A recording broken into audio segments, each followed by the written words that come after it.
Good morning. This is the Paradise Unicorn Priestess bringing you day 60 of A Course in Miracles, the Yin translation, where we use female words, and this would be March 1st if you are starting at the new year.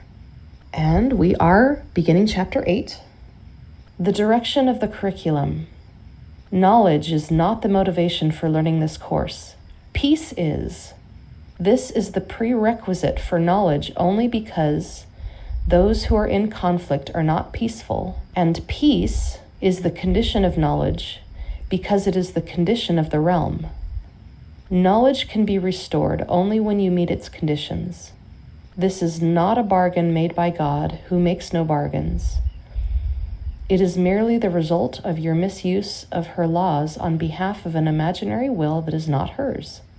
Knowledge is her will. If you are opposing her will, how can you have knowledge?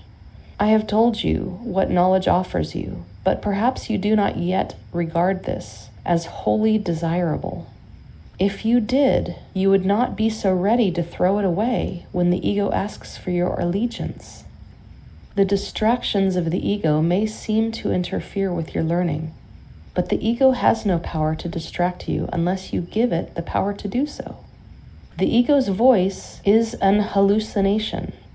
You cannot expect it to say, "I am not real." Yet, you are not asked to dispel your hallucinations alone.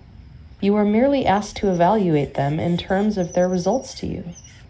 If you do not want them on the basis of loss of peace, they will be removed from your mind for you.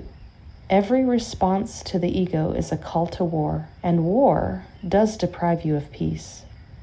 Yet, in this war, there is no opponent. This is the reinterpretation of reality that you must make to secure peace, and the only one you need ever make. Those whom you perceive as opponents are part of your peace, which you are giving up by attacking them. How can you have what you give up? You share to have, but you do not give it up yourself. When you give up peace, you are excluding yourself from it.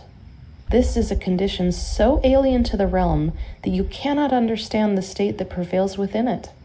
Your past learning must have taught you the wrong things simply because it has not made you happy. On this basis alone, its value should be questioned. If learning aims at change, and that is always its purpose, are you satisfied with the changes your learning has brought you? Dissatisfaction with learning outcomes is a sign of learning failure, since it means that you did not get what you wanted. The curriculum of the atonement is the opposite of the curriculum you have established for yourself. But so is its outcome. If the outcome of yours has made you unhappy, and if you want a different one, a change in the curriculum is obviously necessary. The first change to be introduced is a change in direction.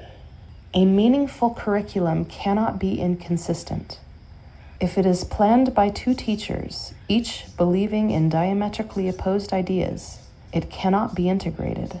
If it is carried out by these two teachers simultaneously, each one merely interferes with the other. This leads to fluctuation, but not to change. The volatile have no direction.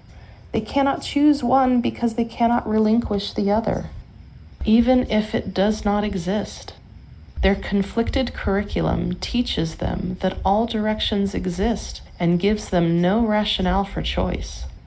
The total senselessness of such a curriculum must be fully recognized before a real change in direction becomes possible. You cannot learn simultaneously from two teachers who are in total disagreement about everything.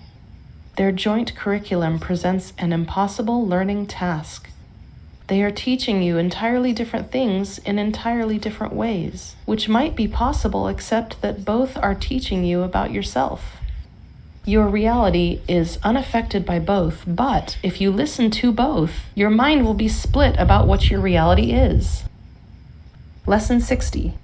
Review of lessons 46 through 50. These ideas are for today's review. 46. God is the love in which I forgive.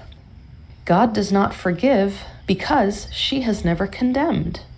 The blameless cannot blame, and those who have accepted their innocence see nothing to forgive. Yet forgiveness is the means by which I will recognize my innocence. It is the reflection of God's love on earth.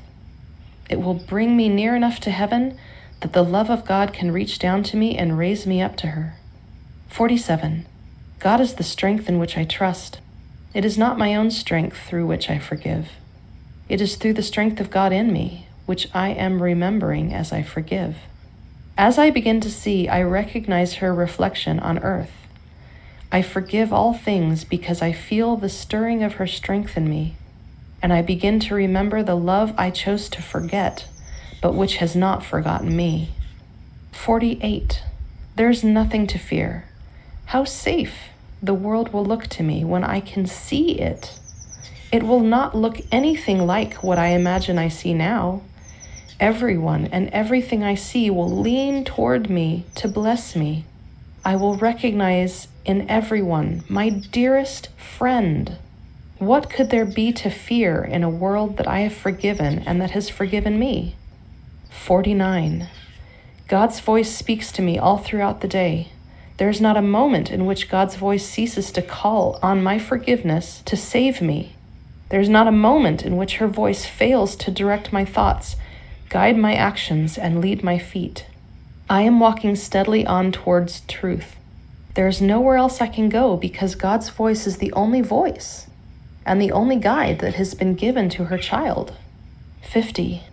I am sustained by the love of God. As I listen to God's voice, I am sustained by her love.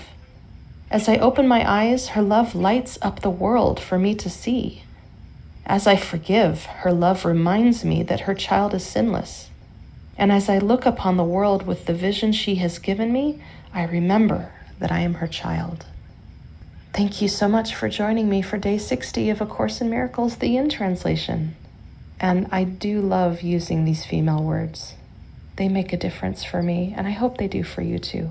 Have a blessed day.